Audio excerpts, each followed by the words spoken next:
Today I'm going to teach you everything you need to know about petty cash. The topics we're going to cover today are as follows. What is petty cash? Establishing the petty cash fund, making payments from the fund, and lastly, replenishing the fund. This is really exciting stuff. Let us start off by establishing what a petty cash fund actually is. A petty cash fund is an amount of cash kept on hand to pay for minor expenditures. Petty cash fund should only be used when the use of a cheque becomes burdensome, or when cheques aren't accepted.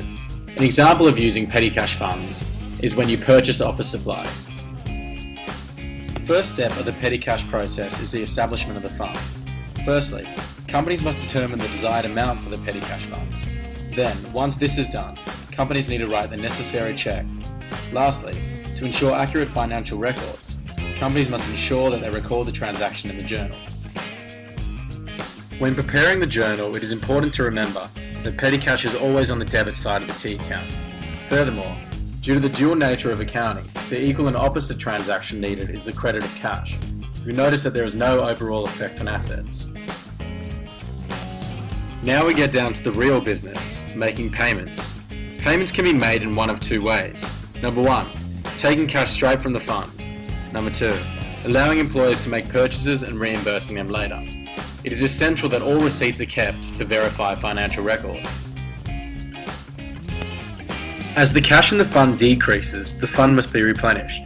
To do so, the remaining cash in the fund is counted, and the company cashes a cheque for the amount that brings the total cash in the fund back to its original balance.